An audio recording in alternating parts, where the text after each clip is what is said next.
3, 2, 1.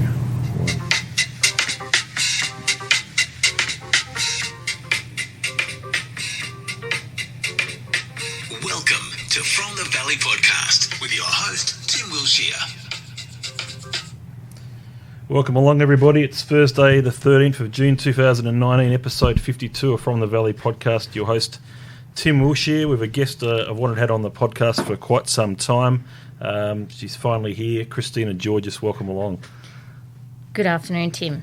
Yes. Good afternoon. So Kristina has a very interesting story to tell, I'm sure. I'll be interested to see how we go with the podcast today and what sort of what we actually cover. But I guess how we sort of start off a lot of these podcasts, Kristina, is, I guess, early life. So tell the listeners a bit about where you were born, where you grew up, what was family life like when you were young. So I was brought up in a family. My mother's Aussie and my dad's Greek. So we've been brought up very much a very disciplined Greek atmosphere. We lived with our grandparents because Mum and Dad struggled in early life, and we lived on Racecourse Road, just across from the library, and now there's some units there. We lived with our grandparents for until they passed away, and there's 6 of us. I've got 6 you and siblings. Siblings, yeah. So there's an older sister, Ellen, older brother, Nick, myself. There's twins underneath me, Maria and Tula. Yep. They're very loud and, yeah, go-getters. And then a younger brother, Peter. So there's 6 of us. And we're very, very close. Yeah. So Mum and Dad have done really well with raising us. I guess what are some of your early memories of what Mum and Dad sort of got up to, obviously to make ends meet back in those early days? Dad actually worked at, it was called Shirley's Fertiliser at Pinkenbar. So he was very close by. And my grandfather used to work for the butter board. So they were always close by. And Dad tried really hard. And then one day he had a dream of opening up a seafood store, which everybody thought he was crazy. Yeah, where he was. So he started off also doing Paddy's Market, a little van, and we all, on the weekend, we'd be, selling. We were only 13, my sisters were 11, and we were selling out of a little van at Paddy's Market. And seafood at the time? Yeah, seafood, yeah. Obviously different types of fish, prawns, everything back then. Yeah. Yeah, and Dad had something when he started. He also had a boat, and he would go out to the trawlers and unload. And that's actually quite risky. But he did that because he wanted the customers to have the best. Yeah, fresh. Yeah.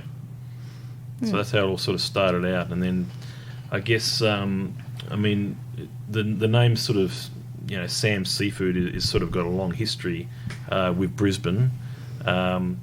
When did the name sort of first become, a trading name, I guess? When did it sort of first feature? Yeah, so Dad's name's actually Spiro. So when he came to Australia, everybody called him Sam. Yes. So that's why he called it Samies Seafood after himself. So, yeah. But so I think it's done 1984. 1984, okay. Yeah. They also traded at Toombul for just a short few months, and due to the electricity, there was a massive... at the shopping centre? Yeah, the shopping centre, yeah. So there was a little problem there, and he wanted to do something a little bit different, yeah. Because the location on Hercules Street, it's sort of been... There's some sort of Sam trading back, quite some time ago, isn't there? It sort of goes back. Yeah, and that was actually called the Emigres building before... We were there, and the owner used to be, his name was Mr. Booker, so he was our landlord. There was also a oyster place on the corner called Frank and Sam's, which was totally different, and then there was us. And then we had, after the business grew, we got to purchase the property. Yeah, after some time. So, but business grew. So the early days, can you remember if it was fairly busy back in those times in the late 80s, early 90s? Oh, yes. it was very busy. We also used to do Qantas, so all the family used to get in there and peel prawns and, process with... so for the Qantas sort of flight meals and stuff like yes, that? Yeah. Somehow involved, Yeah, so we're talking probably, 25 years ago. Yeah, easily. Yeah. Yeah, wow. So, and you've always had sort of attachment to that, and you've always sort of had an attachment to the seafood industry yourself. What I guess as a young sort of teenager, sort of working with, side by side with your dad and the family, where did you see the dream at that stage? Did you see that? Did you sort of foresee that what was going to happen down the track as far as everything was concerned? Building this seafood business. Is that what you sort of saw back in those days? I think it was more that we're all family and we just stick together. Yep. And you just do your best. And you work 7 days a week. Back those days, 7 days. Everybody works 7 days now. Some, but back those days, and you for little money. So yeah, but you're very passionate about doing it. Yeah. Excellent. So what any sort of other extracurricular activities you get up to as a teenager? Like, was any particular, I guess, hobbies, sport, apart from, away from work? No. I was probably a very quiet person. Go out, have a drink and that. But I'd actually used to see an elderly lady, and that was my, pastime, actually. Yeah. Okay. Giving to someone who had family, not her own, but nieces and nephews who weren't there for her. So that was actually my pastime. Yep. Making sure that she was okay. Yeah. No, it's excellent. No, I mean I've known you for probably more than 15 years now, Kristina. So we certainly, I know a lot of your story, and probably don't know every detail or half the details, but it's certainly been a privilege. Yeah, the last 15 years, it's certainly been a privilege having you as I guess as a client and a very close friend as well. So I always sort of value that. It's something that it's inspired me in aspects of my own life. So that we obviously sort of got a bit about how sort of Samies, I guess, started out, how it was sort of. It was always sort of based in Hamilton a lot of the time. Obviously, you had the Paddy's thing, and then there was 7 partners. So there was my mum, my dad, my eldest brother, his wife at the time, my eldest sister and her husband, and myself. So there was actually, about the 7. There was 7 partners and where was that? Sort of in the mid-90s, or? Yeah, so that's probably going into the 90s. Yeah. Until 2000, and that's when everything kind of broken up. Yeah, so who sold out, and because at some stage it was obviously publicly listed company, became a publicly listed company. Yeah, I think that was in 2001. Around 2000, yeah. So it became publicly listed. Yep. It was obviously growing rapidly. There was an operation that was sort of in Redcliffe, or the Sutton's Beach. You had Sutton's Beach. Part of Redcliffe. Yeah. Was it sort of more of a restaurant or type? What was that type of business there? That was a. Yeah, so they had more of a cafe, ice cream, a convention centre that was built. Yeah. Convention. Okay. Yeah. Excellent. And then I guess, and then after obviously a period of time, we sort of met. 4 years after that, and there was an opportunity, I guess, to start your own dream in a way. Tell us about that. Yeah, so I was a 4th major shareholder, didn't quite know what was going on. I had 4 children, and at the time my the youngest one was only 2 years old, and I had to there was some 2 years old, wow. So, and the eldest was 7 years old. Yeah, so I had 4 under 5. So I was quite busy. So it was in 2004 I came back into the shop before Sam's, the collapsure. Yep. And because I just felt that because of my if I don't see something right with the quality of the food, and I we always wanted our customers to have the best. Yep. So basically I came in and just made gesture and worked part-time as a manager, and then became the full manager of which I called the mothership, which was at Hercules Street. Yep. So I was there for about a year. Then it was in 2005. I think it was April, there was problems. And in May, that's when the receivership came in, the administrators. It was in basically two parts. So you had the shares plus you had the business. So, yeah. And a lot of people think, oh, why did she get it and that?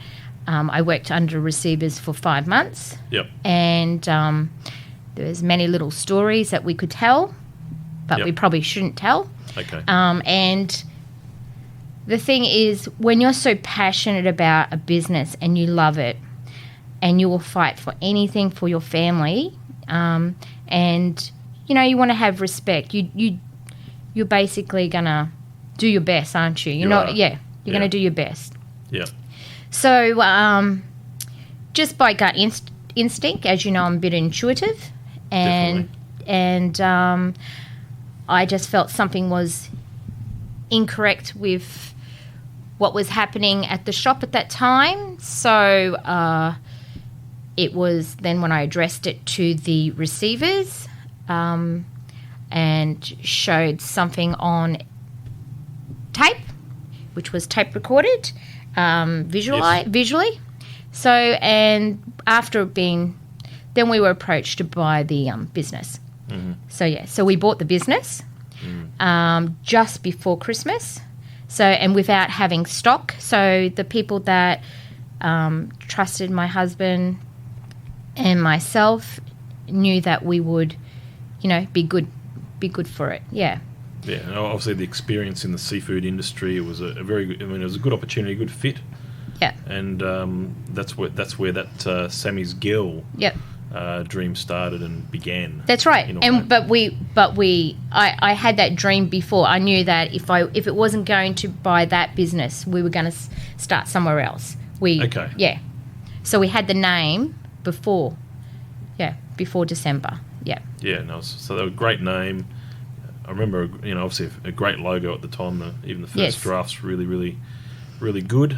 Very, very creative as well. And you've always had a bit of a visionary aspect to the way you do things. You always see a bit of a vision as opposed to... I like to do something different as well. Rather than sort of a lot of business owners get bogged down in operational stuff. You're sort of a bit more of a visionary than most. So you'll be able to see and carry out and over the course of that 15 years that obviously followed that, obviously we saw what the vision sort of coming to life, and then taking advantage where you could of different opportunities. But so that were the early days. I guess, did you find you sort of, to me, you always seemed fairly ready for the challenge. You always seemed like you weren't daunted by being a business owner, just yourself and and your immediate family. Yep. Didn't seem daunted by that. I guess what do you think? What do you think sort of led to that? What do you think sort of made it so that you sort of hit the ground running and sort of was able to show that sort of confidence? I don't know about confidence, but I think when you're passionate and you are driven, that you want to show people a difference, that we weren't... I would have people coming into the shop talking about my brother, not and saying, I hope he goes to jail and all that, which was very upsetting for me because I didn't know the whole story. And in the paper would write, fabricate things that weren't real. So that actually made me empower myself to show that wasn't real. So, and I think it's the Greek, we brought up this, we're very strong, and we just want to power on. Yeah. Yeah, definitely power on. Obviously always had a fairly close-knit your own family, and then now your immediate family, always fairly close-knit and always were there working in the store at a young age. Yes, we've all participated. All participated there. 3 Greek daughters and a young Greek son. Great family, and obviously the backbone of the family as well, who's there getting out of bed in the morning, doing what he does with the fish, getting it all ready, going to the suppliers and that. I mean, having someone like your husband by your side, I mean, that's certainly been a big difference, hasn't it? Yes, yeah. Harry's he's when they say, "Oh, you marry your father," I think I couldn't. Harry's just got this exactly Dad's traits. Yeah, just wants to make sure that everybody was getting the best of everything. Yeah, of the seafood and and try so hard. Yeah. Yeah. Definitely one of the nicest persons that I've ever met in ever. He's just always comes across as, I don't think he's one of those people that's rare. You just don't, how could you say a bad word about that? About Harry? He's just, you can't. No. You can't really say. But one thing, I guess, and obviously you can take the conversation, this is your podcast, so you can take it wherever you like. But one thing that sort of stuck out in the first 5 years of knowing you is your charitable nature. You always come across to me that there's different causes that you like to support. I remember 11 or 12 years ago when we ran the first ever Albany Creek Apex Club golf days, you were there to support with, putting a team in with Samies Girl, and I remember that. Can you remember those days, those first golf days? And playing the golf and supporting the causes and being involved in those auction bidding and yes, yeah, I love a good auction. It was quite fascinating. But you always there's always sort of been that charitable thing about you obviously wanting to give to the charities that mean most to you, and there's certainly been quite a few over the years that you've been involved in, quite a few good causes, a few good events. Lots of fundraising that you've assisted, that Samies Girl has donated, and also you put in your own hard work as well. What are the things that stick out the most, over those sort of over that time and going forward?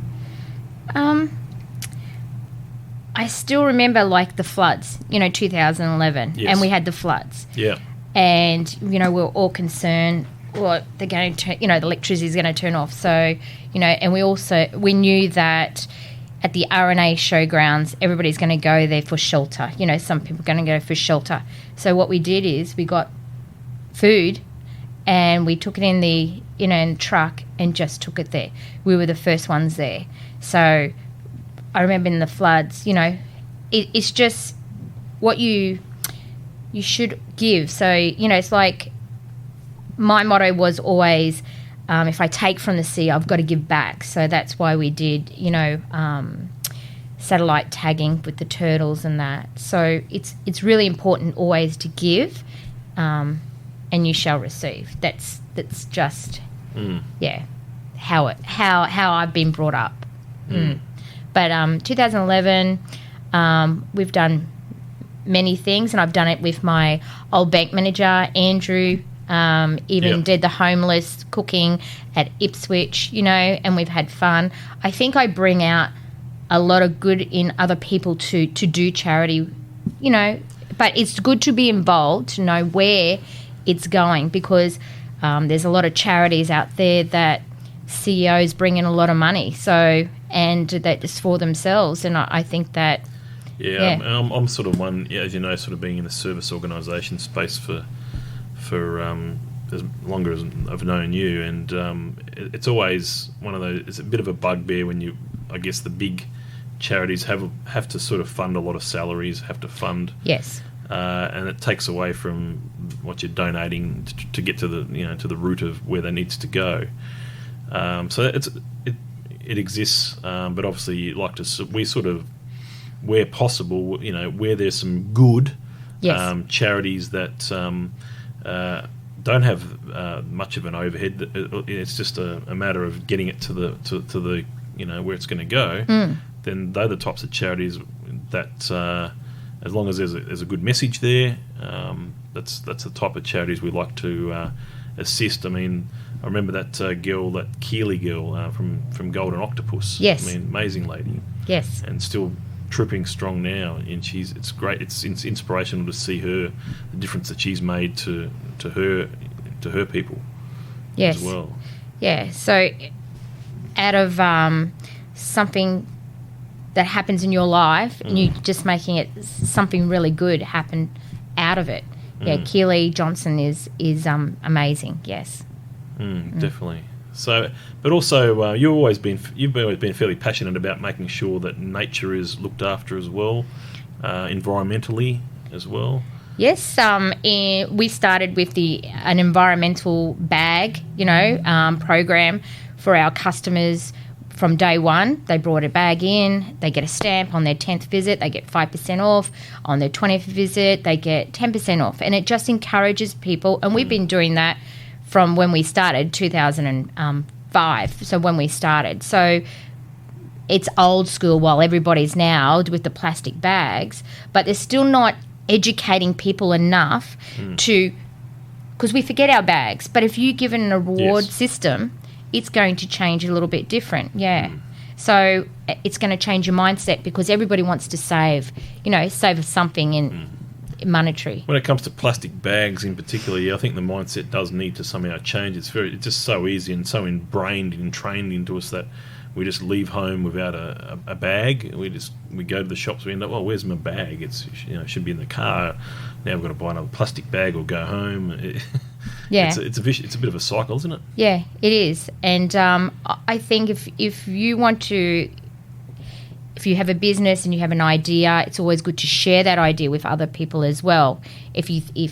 So I actually shared that with Brad, the Woolworths, the CEO. So, I wrote an email because I was quite concerned when everybody started with the bags and to talk about, and he responded. So I felt good that I actually, said they should use a reward program. So, yeah.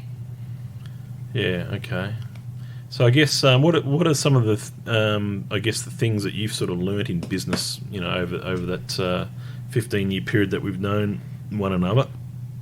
I guess what are the things, any lessons that you've sort of learnt that sort of resonate, and what are the biggest things you've learnt during this last 15 years, for example? What I've learnt is trust. Trust is a big thing in business. Making sure you've got people that are supporting you around you, your staff, they're on the same page as you. And I met you as my accountant, Tim, and, that's empowered me. I met you before before the Samies Girl. So, having a healthy checklist in business is big. Making sure that your business is structured right, and keeping an eye on everything as well. Don't keep your eye off the ball. Yeah. So for me, it's not keeping my always engaging with the staff as well. That was a big thing for me. You'd certainly looked after the staff. There were many times where you'd do a state of origin party at Gold Class, things like that. They were fantastic. I was glad to come along and enjoy those nights. They just fantastic. But going that extra mile for the staff, those sort of things, parties that you would be involved in with Samies in particular, is a good promotional way for the staff and their friends and families and customers as well. So I remember the re-grand opening. That was a very great event. So there's plenty of events over the last 15 years. There'll be probably too many for us to talk about today, but you certainly like to celebrate not so much success, but also it's good to celebrate success anyway, but celebrate just being there and being able to say, look, we're living life, we're enjoying it, we're here to have a good time. Yeah, well, living the moments as well. Yeah, because business is hard, and every time you have something that's rewarding coming along, you should engage your staff. In 2011, we won the social responsibility award for the Telstra for Queensland. Telstra, yeah. And I took all my staff with me, so we had 3 tables full, because that was significant to me, because we're a team, So that's how I celebrate. Yeah, no, that's definitely the way to do it, and that is for sure. So I mean, it's always busy being a business owner. It's you can't always get away for a long period of time from obviously from things.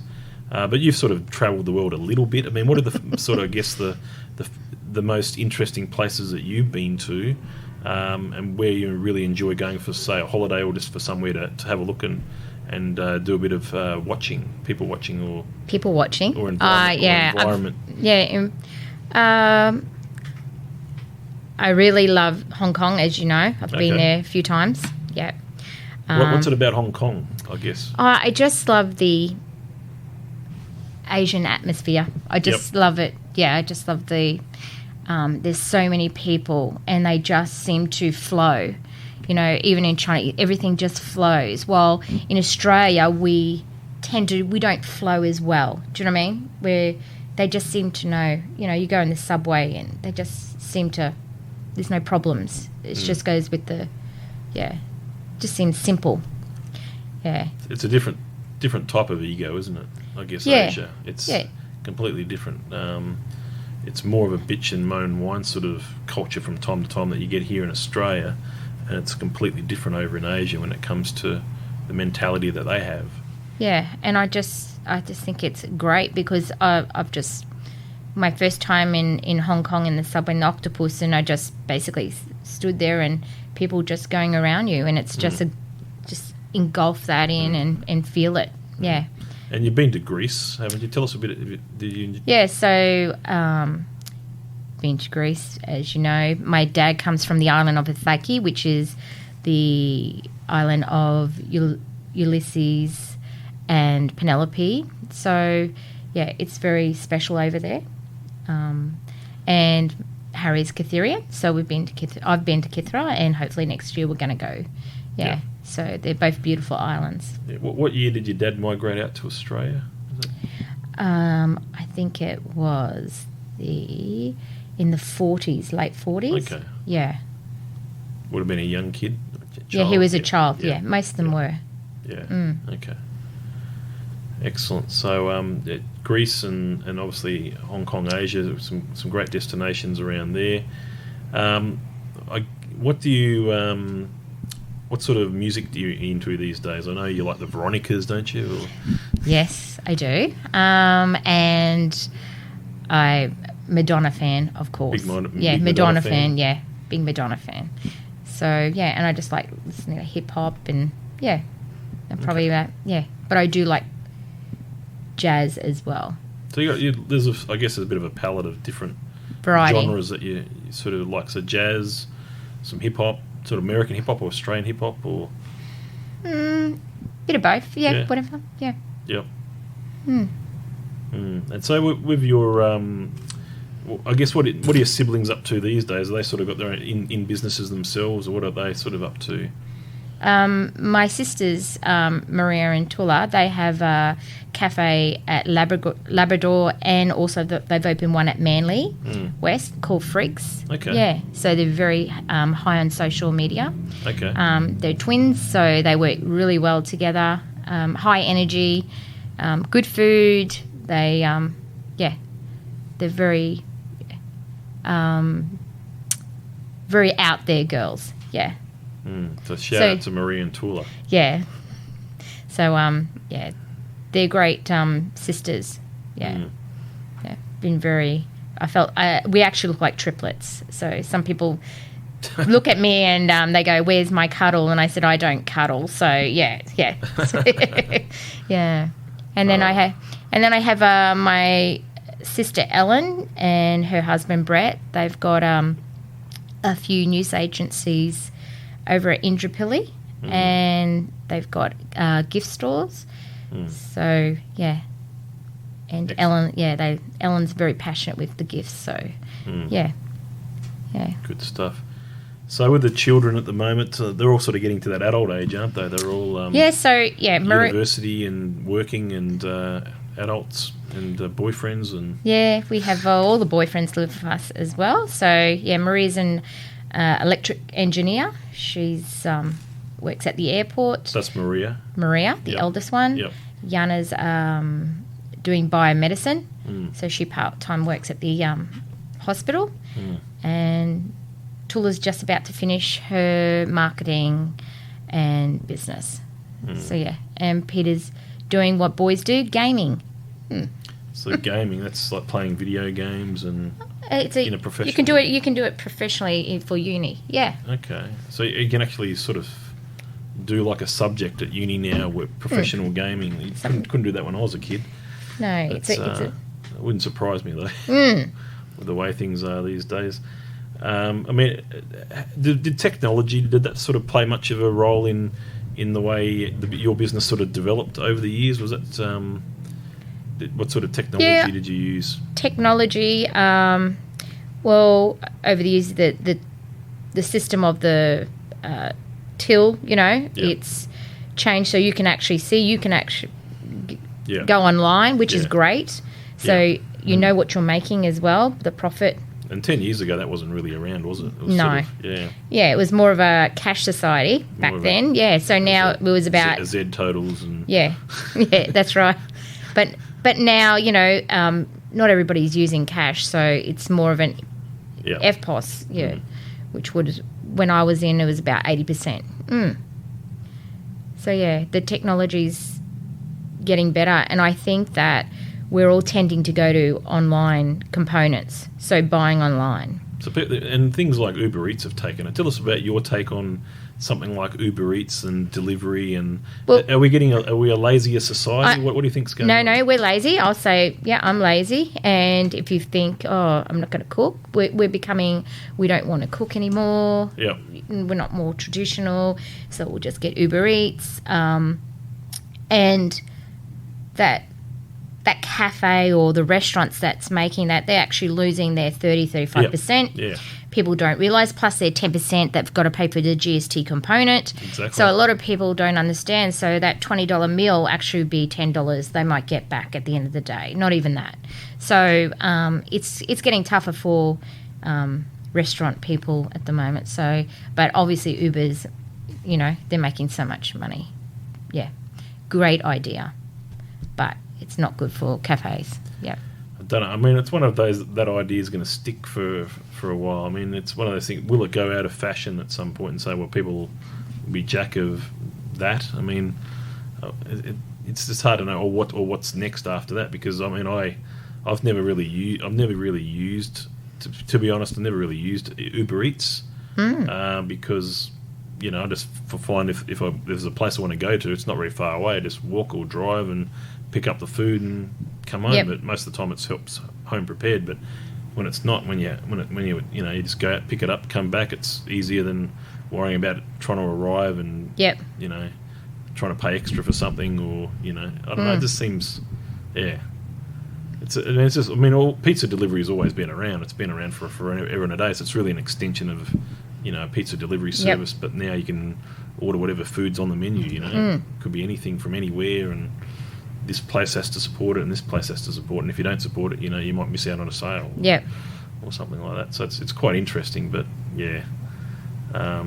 so I guess what do you've obviously had some competitors over the years, and you've seen and some other stuff that's sort of Samies was always about quality. I mean, it was always about quality seafood. That was the impression, that was reality. And tell us a bit about, I guess, how you sort of stayed fairly high up on the agenda when it came to Christmas time. There'd always be queues, around the block. You'd make that's where a lot of the profit was made for the year. Yeah, I'm very competitive. You know that. Yeah. I thrive for Christmas time due to our competitors very close by, and the last couple of years we did an online component for delivery service around Christmas time. Christmas time, because we knew due to selling the business, it would have been a bit harder because the infrastructure around Hamilton now is not what it was 10 years ago, because the upgrade of the roads with the Kingsmith Drive, Hercules Street, Remora. So the online component basically was probably just on our 2-day average, it was probably a seventh of the monetary, which was, but it was also, we had the security guards for the parking at the back those last couple of years, and just making sure we always have the best quality. And the staff, every year we'd have staff that had been with us for 15 years. So they would come, friends, family would come every year because they just love the hype. They love that adrenaline. It's like an adrenaline, But, And it always sort of, it's always, I guess the thing about going back to those times and days is it was always your birthday around Christmas as well. So it was a case of you didn't always get, here's your birthday, you're open for 48 hours straight. Yeah. Yeah, but I loved it. Yeah. And I realised that I was the luckiest person to have all my family, my friends around me on my birthday. So, I looked at it totally different than some other people like to have a day off on their birthday, don't they? So, but I you'd always roll your sleeves up, get in there, and sit on the cash register and process a lot of sales. Yeah. And and the lines would just go around the corner, and that's how it was from about 3 in the morning or whatever it was, and until So do you sort of, I guess, do you miss that at all? I do. It's if people didn't know, 2017 in October we sold the business. It was always a plan to move the business, an exit plan. A lot of people think it differently, but when we were at our old shop and due to the infrastructure of the roads and everything, we moved the business. We thought from one corner to the other, it was a good opportunity that we'd move it. Then I decided, we're going to sell it. And I still remember Dad, when we first moved into the new premises at Remora Road, Dad goes, oh, this is going to be, this is going to be a gold mine, even better, and I said, Dad, I'm going to sell it. I'm sorry, Dad, I'm going to sell it. So, because I wanted that we have more of a family life, that we're not working 7 days a week, not to have the stresses because we've been doing it for so long. And I want that my mum and dad, because, I'm all about the other type of life now. I just want them to be proud, when they pass away, that everything's done and dusted, so it's all done, like a family unit. So we worked with, sold to Chinese investors. We sold in October 2017, and I worked till probably May, June the next year, and I just I just felt it's time for me to leave, and then Harry to leave, and so we can have more of a family life, because I missed out on those years with my kids. So but I do miss it. I miss it feels like as if you're on a Ferris wheel going really fast and you've just jumped off it and you don't know what to do, so you're a bit confused. It's like it's off the adrenaline. So, but and I just want to try and recreate something that I'm passionate about now. So So I mean, you obviously and the reason that was very successful. 15 years of trading with Samies. Your vision, your creativity. Your basically, I guess, smarts, with your street smarts and smarts generally, to be able to say, okay, well, let's move the location. Let's be able to sell the business in a separate location with I think it was a long-term lease, let's say. Yes. And have it there. It's there. It's basically there with a lease. We spent lots of money on the fit out to get it nice and spick and span for the new owner of the business. We spared no expense to make sure it was done properly, and then basically obviously having the investor come in, recouping all your money that you'd sort of invested at that point in time, and that was that chapter.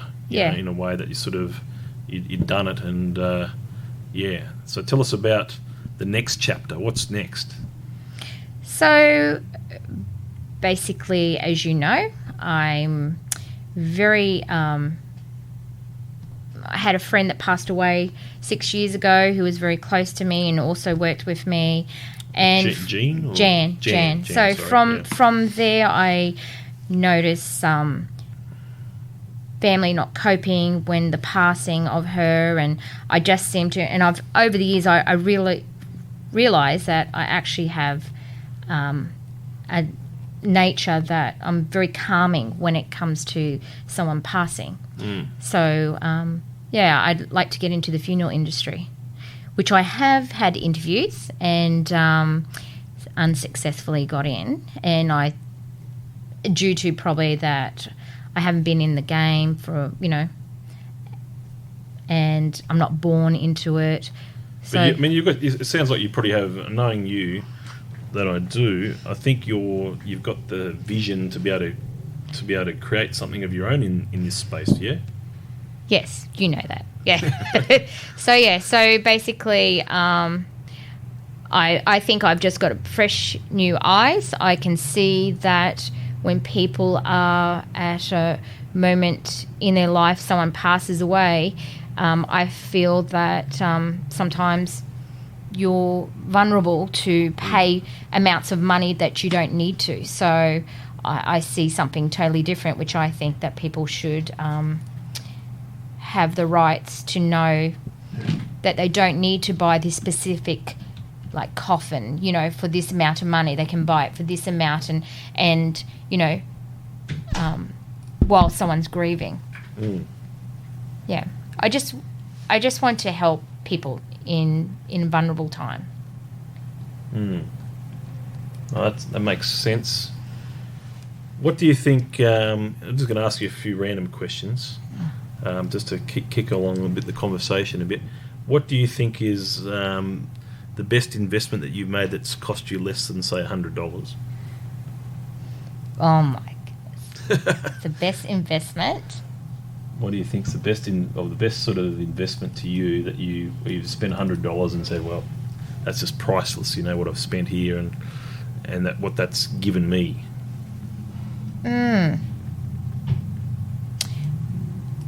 It's given you. There's something that comes to mind where you said, you went out and bought something or invested in something and that's turned into gold, I guess, or... I'm very sentimental on things. Yeah. So for me, it could be very minute, something that sits there and that I can look at, which will actually empower me. So I'm very much into crystals. So yeah, okay. Yeah. So I'm going to go with that. Okay. Yeah. Okay. And is there any particular, I guess, do you consider yourself a person I guess, what bad habit, I guess, that would you have that has always been, it's one of the hardest things to shake, but it's always sort of connected to you? I mean, is there anything that you do as a habit or something that you... Okay, so my habit is I can walk into someone's business and I can see all the flaws. Okay.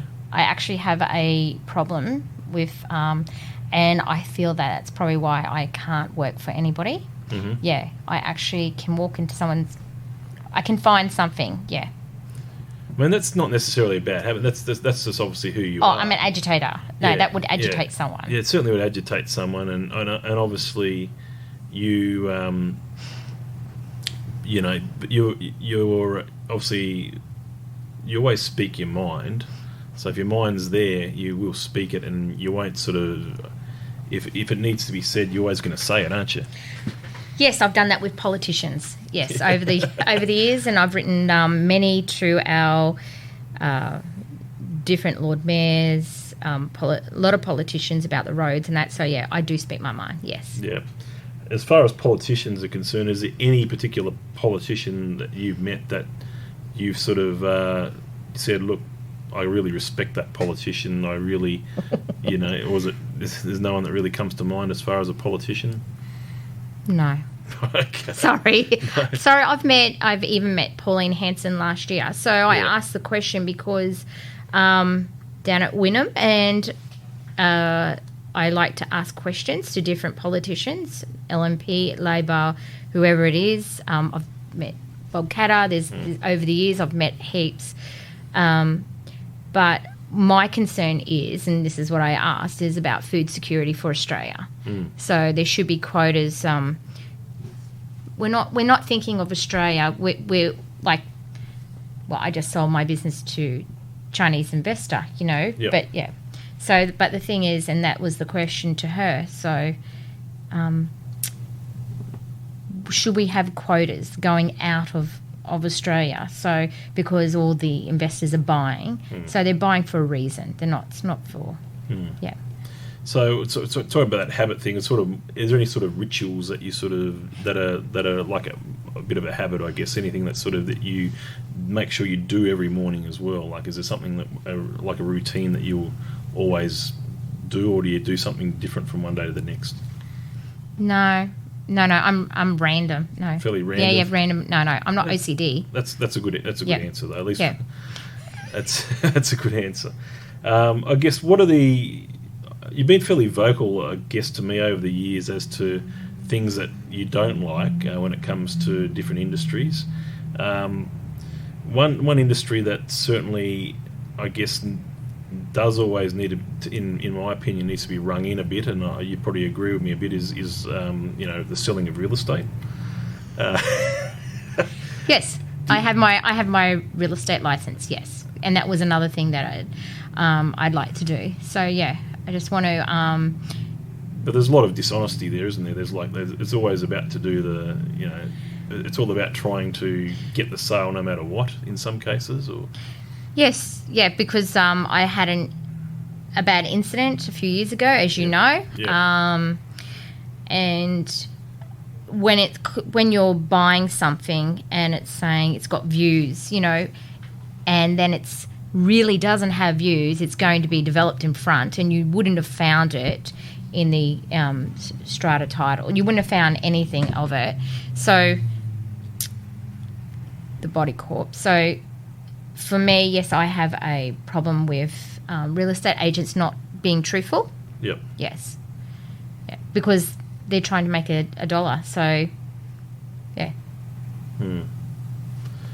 Yeah, so fair enough. I guess any other sort of stories or anything else that you'd like to sort of share as far as stories, but while I think of something there? I just think in business, you just got to try hard, believe in yourself. Yeah. Because if you don't believe in yourself, nobody else will. And it's just like us with the story with when we bought the business. We also fought for 2 years to 3 years with lawyers against a bank who put a caveat on the business. So we could have lost the business. So, yeah. So they were worrying times in a way. Yeah, they were worrying times, but I felt that I actually thrived in it. I couldn't be a mother anymore. I had to be someone else that was just burning, to do the best for her family. Yeah. So nothing was given on a platter. It was hard work. Definitely hard mentally, work. yes. Yeah. But the 7 days a week, that certainly gets, I can see after so many years that gets very, very sort of cumbersome. Yeah. I think, but when you have some really nice customers and they come, their stories, and they're like your family. So, and that was the best thing. I miss those special customers. Yeah. But what I did also like about that Christmas time of the year, you mentioned, it's an adrenaline rush. It's busy, but there was also, and we'd love to help out where we could. We'd cook some stuff on a barbecue out the front, just to smelling of salmon or prawns or whatever it was. That was great. And then you'd have the media there, because the media. What I like about there's one thing I guess to like about the Brisbane media is that they used to cover Samies Girl quite well. Yep. Back in the day, and it was always great, and you'd look forward to some people interviewing Harry. Yeah, Harry loved to be interviewed. He loved it. Yeah. He loved to be interviewed. It was great that the media had such an interest in that time of the year in your business. I mean, it just made. It made sort of a sense of a bit more. You're obviously achieving really good things, but just another tick in the box saying, this is. And it's let's talk a bit about Brisbane itself. You've lived in Brisbane all your life. Yes. You've lived on the south side. You've lived at Hamilton for a long time. What is it about Brisbane that really makes you love living here? What makes me love it? What are the things that really... I think it's if you've lived here all your life, it's come from like a little country town, and it's grown. It's actually grown. In your suburbs, you can still, there's people that have lived there for so long. And you lived for Expo in 88. Yeah. It's just, it feels, it feels, more country than, I dislike Sydney. I do like Melbourne, and I love Tassie. Yep. Yeah, I love Tassie. But Brisbane has something, we're always thriving also in business. We're always trying to make it better. The city, we're always trying to do something different as well. So, yeah. Yeah. Yeah, and then you've got Gold Coast, so you've got the beach there, or you can go up the coast. So you like the Gold Coast? Yep. Yeah, I do like Gold Coast, yes. And Sunshine Coast, what do you think? No, I like Maroochydore. Mm-hmm. Yeah. Yeah. Yeah, I love Maroochydore, yes. Excellent. So, been here all your life. Is it you've always sort of been in I don't know if you would say the word stuck in Brisbane, but it's always been your home. I mean, has there ever been a time where you've considered moving somewhere else? No, Harry couldn't. No. But I do love, I love Tassie, I love Hobart. Yeah. So, yeah. I love the food. Scallop pies. Yeah. Scallop pies. I mean, you used to sell those in the shop. Yeah, I used to make the scallop pies, and Eat Street was great. When Eat Street started, the first 3 months, we were there, and I'd prepare and cook, and, yeah. I enjoyed that. Yeah. I love doing something different all the time. Yeah. We've done a few things differently over the years. Yeah. Have you been to New Zealand before? Yeah, I love Queenstown. I've been there a few times. That's my favourite. Going there in 2 days. Oh, yeah. Yeah. That's have the mussels. They've got, the nice green mussels over there. Yeah. Must do that. Yeah. Got to get some different types of protein, and I think mussels are a good one, that's for sure. Yes. I mean, you always have mussels there at your place too. That was yeah, but nice. Yeah. But over there, okay, that's good. The green lip, yep. The green lip ones, yeah, okay. I think, it's been good. Your story is really, it's an inspirational story. I'm glad you've taken the time to come to the office and share. I guess only small parts of your story at the end of the day. Yeah, I'm a very private person, so I only give so much, But I do like helping people. I've had people come to me over the years who had trouble in their businesses, and, I've sent some to you who don't understand about trading insolvent. That's another thing. Yeah. Yeah. And that's where you should always keep an eye on the ball in your business in every aspect. Yeah. Yeah, definitely, and that's great. Thank you. As I said, thank you very much for being a guest on the podcast.